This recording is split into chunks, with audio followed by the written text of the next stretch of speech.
Hey, what's going on, everyone? This is Peter Jennings, and I go by CSURAM88 across the daily fantasy industry. And I'm excited to be back again here at FantasyLabs doing a lineup review of the 4 million Main Event Championship on DraftKings with $1 million up top. It was a $1,500 buy-in with 2,962 entrants, and it filled actually early the day before Christmas Eve. So hope everyone's having a happy holidays. I'm recording this here on Tuesday, 12/27. And really enjoyed playing DFS on Christmas Eve and Christmas.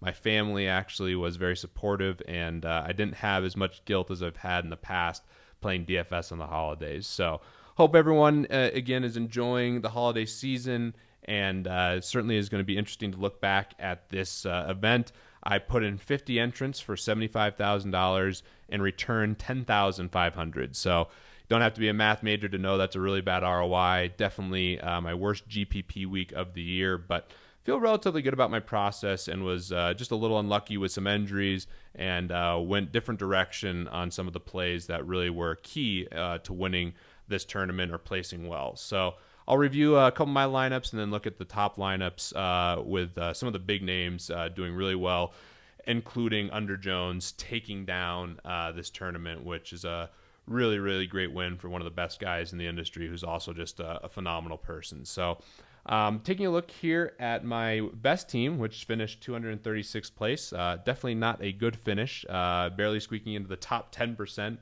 with my best lineup out of 50. But I feel pretty good about my process, and this team in particular I like. I had Russell Wilson at a relatively low percentage. I thought he might be even lower just with how many good options there were at quarterback, but 7.7% for Russell Wilson. I went Todd Gurley and Jordan Howard, who are chalk running backs. And I stacked Russell Wilson with Tyler Lockett. And that was the moment in the day that I knew I was in big trouble. I had a ton of Tyler Lockett exposure, and he caught what looked like a touchdown. It was called a touchdown on the field, and he was just in so much pain because he had a gruesome leg injury, which he just had surgery for. I retweeted out the Snapchat that he did, the Snapchat video, and just really cool that Tyler Lockett did that. Not to go away from DFS too much, but one thing in life for me that I've really learned over the last year in 2016 is how to overcome adversity. And in March, I ruptured my Achilles, which was by far the biggest injury I've ever had in my life, and couldn't walk for months, and at times felt down on myself. But it really gave me a good perspective on what's important in life, and you can always use any situation to become a better person and to have a positive impact on other people. And Tyler Lockett talked explicitly about that, and I just have so much respect for how he's carrying himself. I can't imagine having an injury like that when your entire livelihood, you're relying on your body. I'm very blessed that when I had my huge injury that I was able to still do my work. I was able to play DFS, and I'm really grateful for all the things that happened in 2016, including rehabbing this injury, because I think it'll help me be a better person going forward. So much respect to Tyler Lockett. His injury was expensive for me, obviously awful for him, but again, just very blessed overall, and hope that's not too sappy for everyone. But one thing I really wanted to touch on in this video. I went with JJ Nelson to game stack this spot here, and I like this call. I think JJ Nelson is a really nice play. At 1.4%, you have to feel great about that in a GPP. He obviously has huge upside. He runs in the 4.2s for his 40-yard dash, so anytime he catches the ball, he could take it to the house. And I was really hoping for a high-scoring game here, which I'll touch on with the Seattle defense as well. I also had Allen Robinson here, and then Cameron Brate, and then David Johnson in the Seahawks D. And it seems counterintuitive at first when you look at Russell Wilson, Lockett, and Seattle's defense versus David Johnson and J.J. Nelson, but I actually thought there was some interesting correlation here with Lockett and the Seahawks D, obviously with a double dip upside. And then what I was hoping for is that Russell Wilson would get the team up early, throw into Lockett, or maybe there's a Lockett special teams TD, and then Arizona would be coming from behind, which would be great for David Johnson and J.J. Nelson.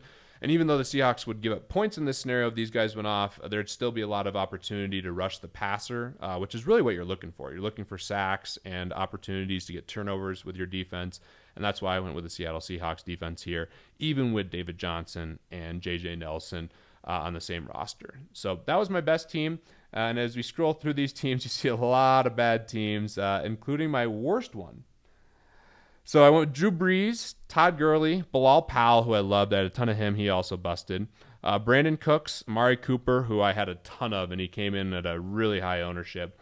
Kind of knew that was going to happen with his price, but he did not have a great game. Needed more yards and obviously a touchdown to be a GPP play, and just didn't work out. Then I went with Willie Snead, Cameron Braid, and Thomas Rawls. Thomas Rawls also got hurt. I had a lot of him. So that's just the break sometimes. And the Bears defense scored -4 points, and they were relatively low owned and one of my biggest positions on defense. So that was the reason I did so poorly. A lot of these picks that you see here I had sprinkled all over and just didn't work out. Now, going to the positive side of things, let's take a look here at some of the best lineups. Under Jones, again, big time congrats. Awesome dude, and one of the best players, has been around the industry for years and certainly deserving of the $1 million. Had Blake Bortles as the quarterback, Carlos Hyde, David Johnson, Marquise Lee, Jordy Nelson, Allen Robinson. So this double stack with Bortles, Lee, and Robinson. Ran it back with Delaney Walker, and then Doug Baldwin in the Patriots defense. So Doug Baldwin was obviously the huge play with Russell Wilson that you needed, Jordy Nelson being the other one. Those were the two guys you really had to have, considering both were owned over 10%.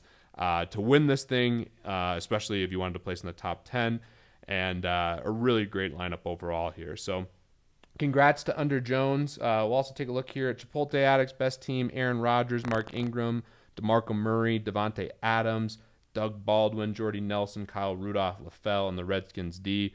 Might have pivoted off DeAndre Hopkins here with LaFell. I actually didn't end up the salary, but that would have been great. Huge congrats to those guys. They've absolutely crushed all year. Chipotle Addict just having a great season along with Big Papa Gates. Ray Hope, another just all-time legend in the industry, has won the $1 million multiple times, won multiple live finals. Another great finish here. Their top team, Ray Hope's top team, was Blake Bortles, Jordan Howard, Mark Ingram, Marquise Lee, Jordy Nelson, Allen Robinson, Greg Olsen, David Johnson, and the Patriots defense. Patriots defense was also critical if you wanted to do well.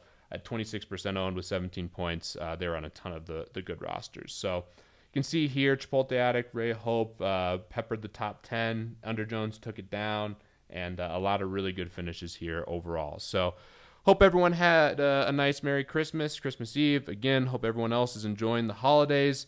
And again, looking to see more Fantasy Lab subscribers at the top of the leaderboard.